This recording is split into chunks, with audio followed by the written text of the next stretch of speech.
harka fuune jirra jirtuu hordoftoota chaanee lamatti haadha eebbisaa kan fayyaa keessanii baga jiraattan isiniin jedhanis nagaa kooti galanni waaqayyoo dhafaa ta'u egaa guyyaa har'aa kan immoo kabsaa hojjechuuf ani kabsaa arabii akkamitti akka hojjechaa jira isinitti agarsiisna kinoositti shunkurtii keenya qopheeffanne jirra bifa kanaanii wantoota kabsaadhaaf barbaachisanillee qopheessineerraa kuni jeezariidha yookiin kaarotii jennaan kun immoo timaatimiidha kuni qaaraa firee tokko kuni lukkuudha kuni ruuzii miiccannee jirra qimaqimamii gosa isaa barbaachisan immoo isinitti nima kuni bilaak peepparii fireedha kun immoo paawudara isaati kuni kaammooniidha kuni soogidda kuni zanjabiila yookiin jinjeriidha paawudara jechuudha kuni qullubbii paawudariidha kuni dimbilaala yookiin kiisporaadha kuni baarbikaanidha kuni kaammooniidha isiniin jedhee jira kun maajii adiidha inna amma in hojjanna jechuudha kallattii mangara hojjechuu isaa singeessaa haga dhumaatitti nafaana bu'a. Amma shunkurtii keenya hin ammaassalanna zayitii xiqqootti godhanna jechuudha zayitii faana bareeda.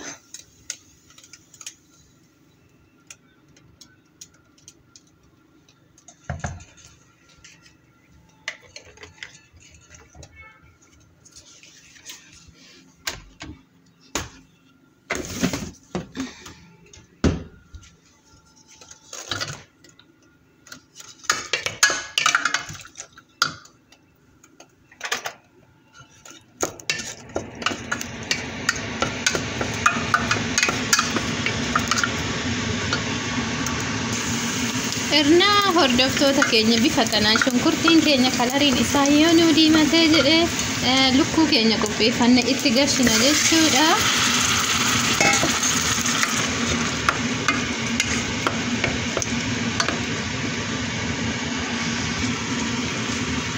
Inna hordoftoota keenya akkanatti xiqqoo yoo bishaan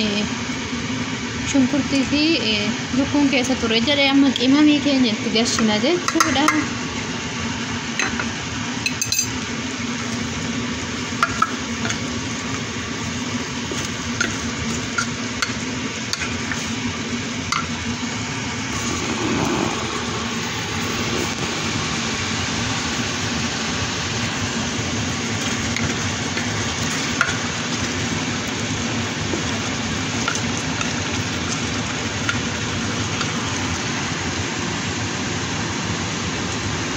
Kazama timaatimiidhaa fi jeezara keenya itti galfanna.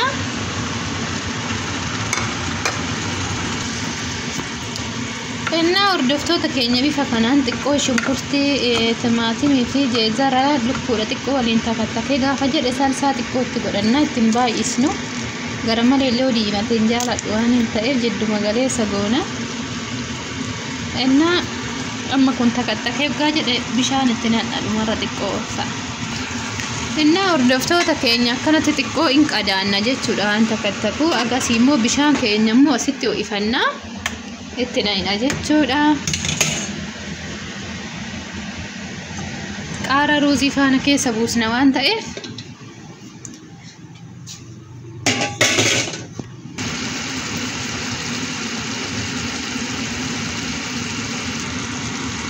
wow.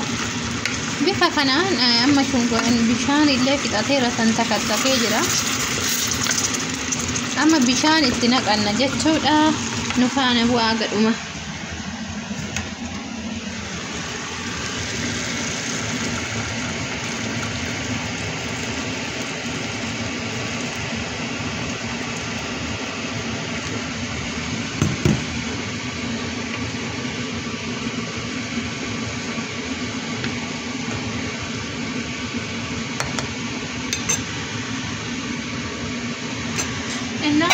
Aga inni bishaanii fi lukkuun aga nuu bilchaatee jedhu walitti deebinaa turtii gaariin qadaanna lukkuun gizee bilchaatee dhufe immoo ruuziitti nadha jechuudha dhumarratti. Ciao. Hordoftoota kiyya walitti deebinee jirra lukkuun keenya bilchaate waa bifa kanaan nuu bilchaatee jira amma ruuzii keenya bishaan keessa naqee jira ruuza keenya itti naqanna jechuudha.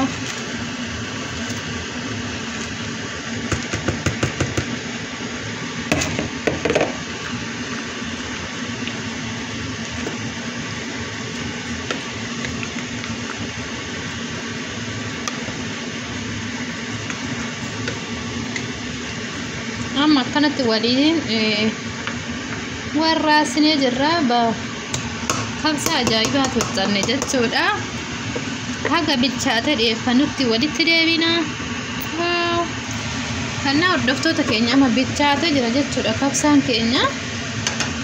sinitti mul'isa waaw ayyaachun di aari baari kun kabsa waaw qaamuraasa yaw sinin jedhe kabsaan keenya bilchaate ramma nyaachuudhaaf waaw baay'ee namatti tola dhugaa mucayyoon tun ogummaa adda ta'e qabdi dhugaamee jajjabeessanii akka sirriitti nyaata kana caalee hojjettee isinii dhiyeessitu jajjabeessanii isiniin jedhameen dhiyeessinee laalla waaw akkuma laalame sanuyyuu ruuziin isaallee baay'ee bareedaadha akkuma argaa jirtan walitti hin qaqqabatu jechuudha ruuzii firfir jedhu kanan jaaladha jechuudha waaw